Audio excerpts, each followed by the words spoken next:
Well, we left South Spain yesterday, the blazing sunshine and the beauty of it all, and we're halfway, well, just past Madrid on the way to Bilbao. We stopped off for the night. The campsite was shut, unfortunately, so we had to park just off the main road, and I squidged in behind this little group of pine trees here, so we can't be seen from the road. We can be seen from, there's a couple of little houses, little ramshackle bungalows over here. They've got chickens and look like bloody wild bloodhounds in the pound, which are baying most of the night.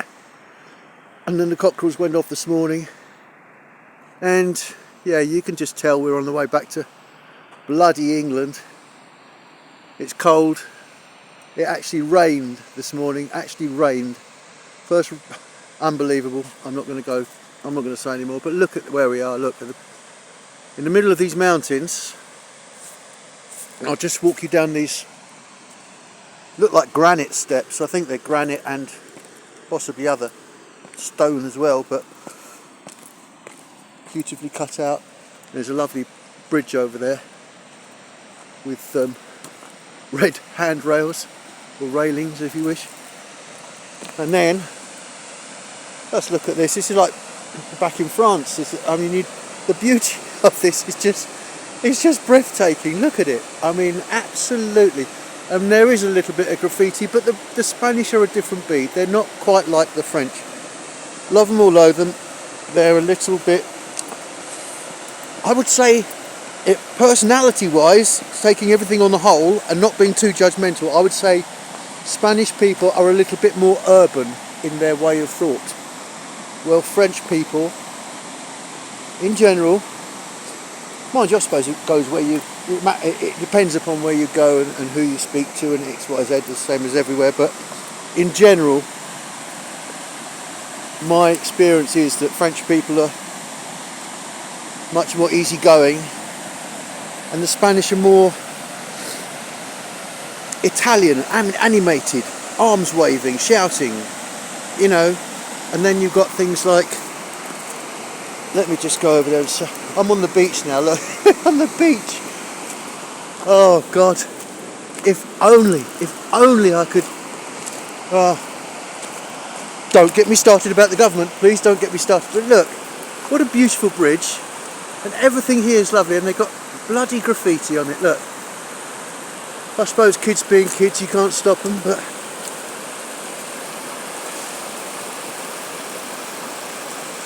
I don't know why people can't just see what's in front of them and enjoy it, and they have to put their names on it or whatever it may be.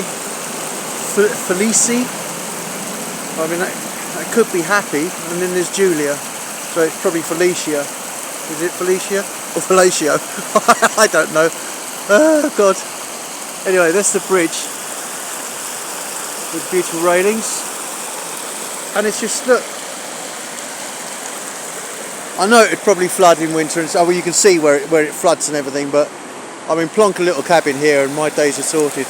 I would just look at this.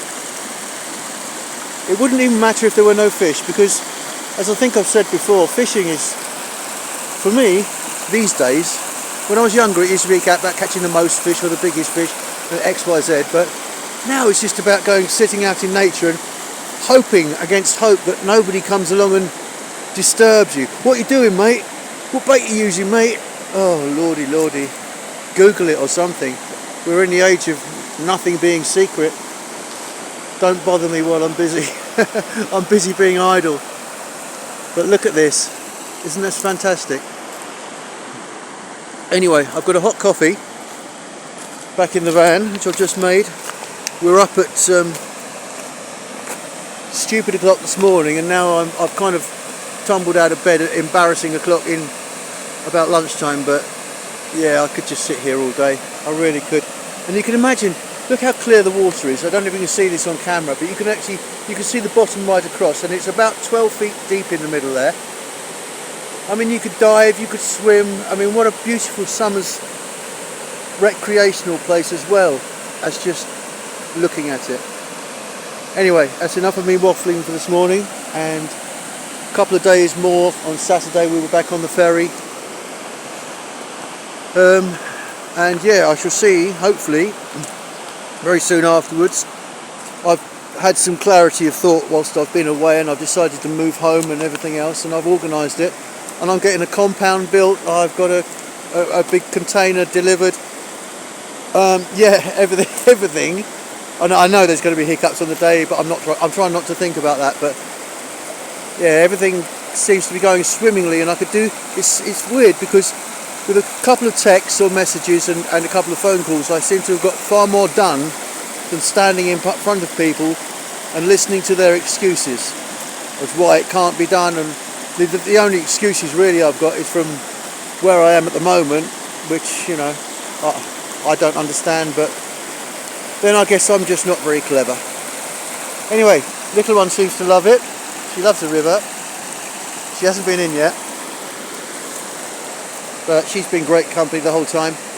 And as I say, we're heading home slowly but surely now, and by the end of tomorrow we shall be back in Bilbao and get the ferry, which 32 hours, I had no idea. But anyway, that's to be endured or enjoyed, I don't know which. But here we go, on our travels yet again. We've got 4 hours to do today. We've got a campsite to find midway between here and Bilbao for the last night out in the van. And yeah, we bid adios to the beauty that is Spain. More to follow, guys. It might well be back in England, but yeah, what a thoroughly beautiful place to end the event on. Cheers.